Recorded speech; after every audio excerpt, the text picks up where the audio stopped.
Le développement durable est désormais dans tous les esprits et l'école n'échappe pas à la règle. Une étude a été réalisée dans l'Académie de Poitiers. 80% des établissements possèdent un coin nature.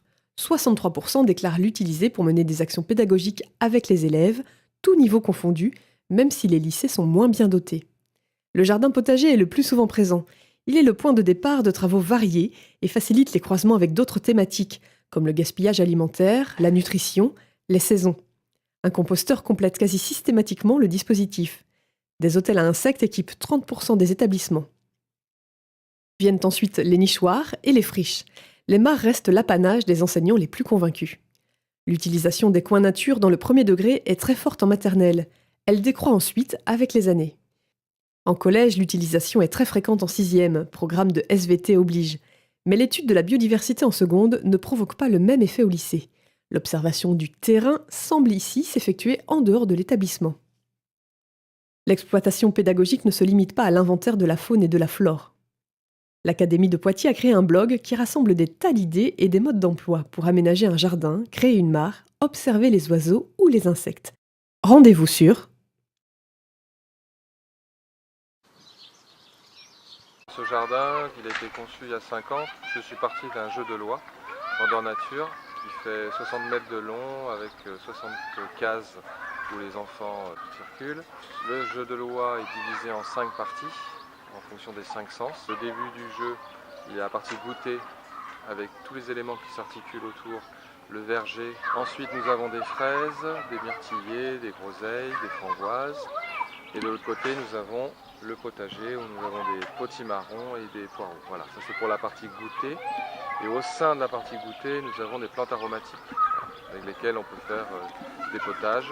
Dans la deuxième partie du jeu de loi, nous avons la partie voir, où là les enfants, quand ils tombent sur la case escargot, ça veut dire qu'ils sont condamnés à passer leur tour, parce qu'un escargot ça se déplace lentement.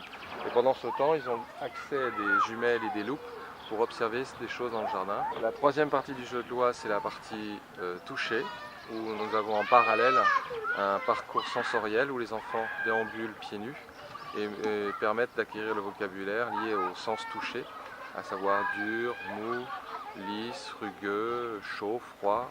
Est-ce qu'on s'enfonce? Est-ce que ça chatouille? Voilà, avec le vocabulaire des enfants. La quatrième partie, c'est la partie sentir. Nous avons de la santoline, de la lavande, pour que les enfants puissent sentir et puis qu'ils puissent faire des activités aussi en cuisine. Ensuite, nous avons la cinquième partie, la partie entendre, où lorsque on termine le jeu, on a une petite cloche. On a aussi le totem du vent qui signale sa présence quand il y a du vent.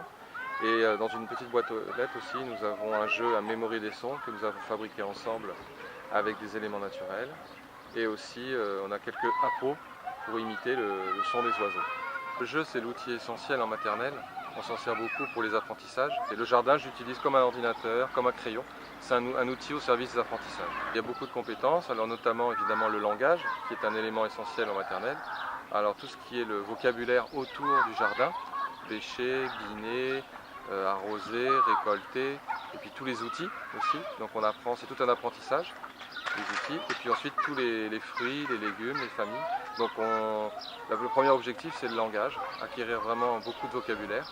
Et puis ensuite avec le jeu de loi c'est l'objectif mathématique bien sûr, où là on apprend à se déplacer sur un plateau, on apprend à lire les constellations sur un dé. Voilà, ce sont des compétences que l'on acquiert en maternelle. Le jeu de loi a été construit avec les enfants et aussi avec l'aide des parents. On fait 2-3 animations par an, tout en nous aidant, ils voient les objectifs qui sont atteints et les manières d'y arriver.